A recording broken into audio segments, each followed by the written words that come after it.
In today's episode of Marketplace Finds, we have a Chevrolet straight from a Mad Max movie, the most Americanized Prius we've ever seen, and an electric car from 1981.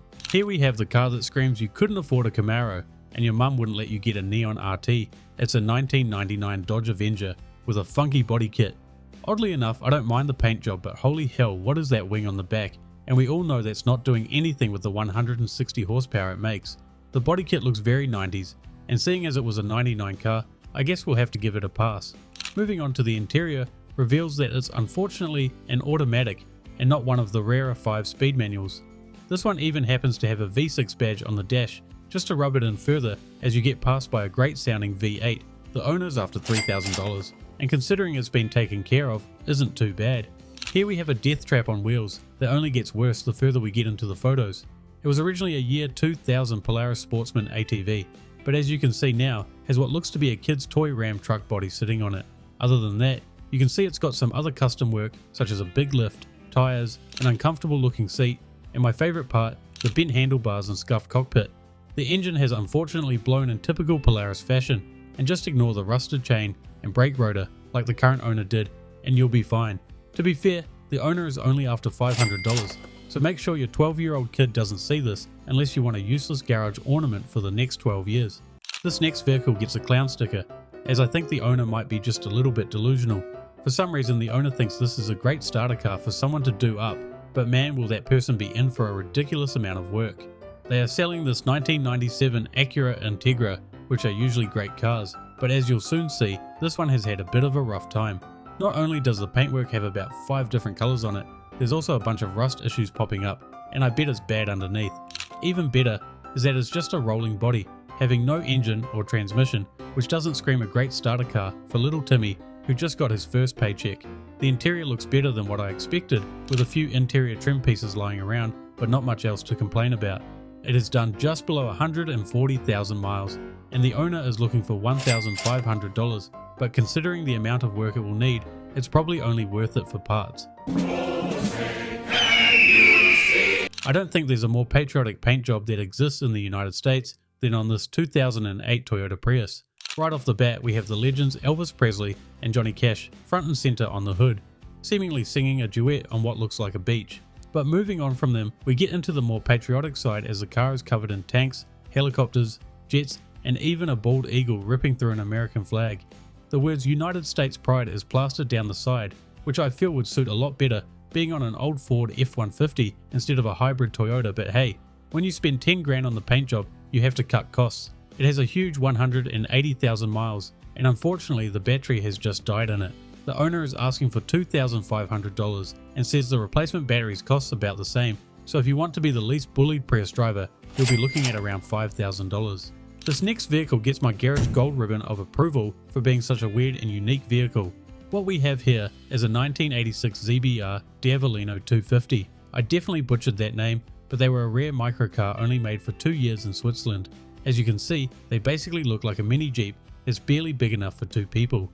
Only around 250 units were made before the company closed, so there really aren't many left on the roads.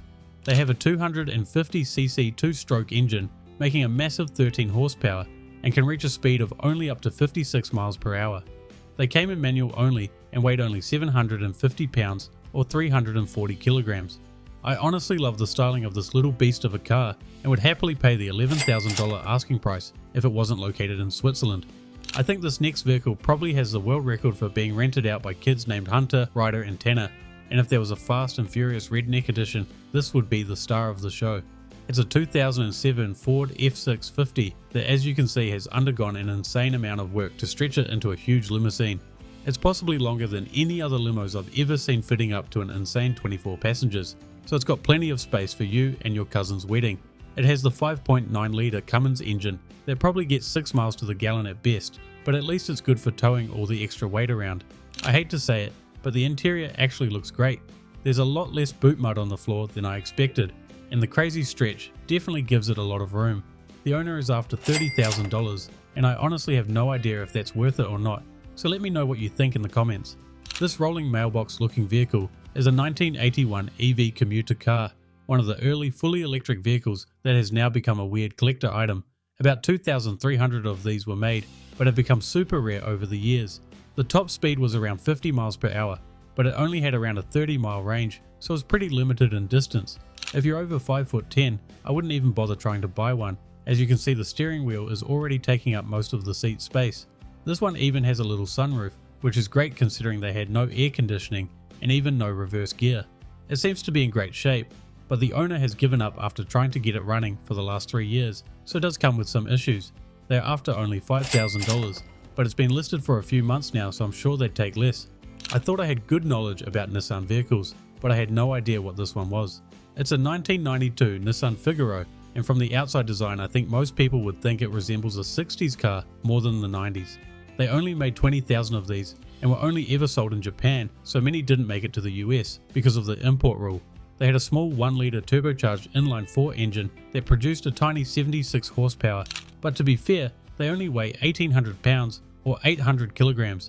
This one has some minor defects, but seems to be in great condition, and the owner even had the interior restored, so it now looks like something out of Barbie, if that's something you're into. The owner has it listed for $6,600, which is honestly a great price for one of these given the condition. A couple weeks back we had another Scooby-Doo mystery machine, and thankfully this one seems to be in a better state. It's got the easily recognizable paint job that does need a bit of touching up, as someone seems to have used a paint roller to put it on, but at least it doesn't seem as rusty. It's built on a 1965 Chevy G10 van, which definitely looks the part. However, the interior leaves some questions to be desired. The front seats aren't too bad, just having a couple of seat covers to stay in theme, but take a look in the back, because I think we've solved the mystery of who's been kidnapping children. The lighting definitely doesn't help, but it looks like it's straight out of a horror movie, and having no carpet and bare walls makes it look 10 times worse. They are after $12,500, so for that price I'm going to have to give them a clown sticker, as there's no way they're getting close to that. This next vehicle should be in the next Mad Max film, as it's a 1963 Corvette Stingray sitting on ridiculous 53-inch mud tyres. And not only that, but it makes an insane 650 horsepower, so you know the exhaust out the hood is going to sound insane.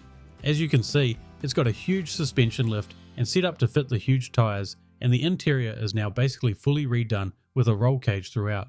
My only complaint is the lack of photos on this beast.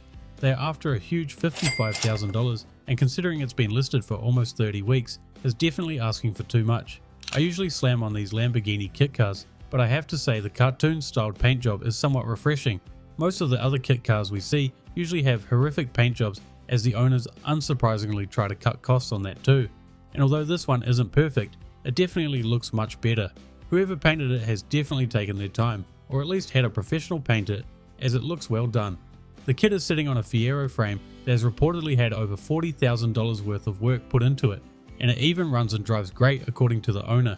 Unfortunately, with all body kits like this, there's always some flaws like the cracked taillights, some off body lines, and the interiors are always pretty rough. The owner is after $20,000, and as much as I like the paint job, it represents that saying of putting lipstick on a pig. Finally, we have an actual Dodge Charger wearing the General Lee's colours. And yes, I know it's not the model year we're all after, and it's not a SRT, but at least it's better than the Honda Accord version we saw last week. It comes with the classic cheap paint job, and even the owner admits they didn't do a great job of it, after probably using a spray can. Let's just be glad it's got a V8 Hemi in it, instead of a V6, or someone would rightfully try to burn it down.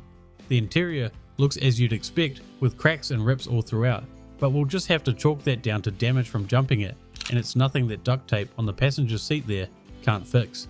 They are after $4,000, which honestly isn't too terrible, considering it's got a partially built and tuned V8 in it. It's ready for you and your friends to run from the cops on a budget.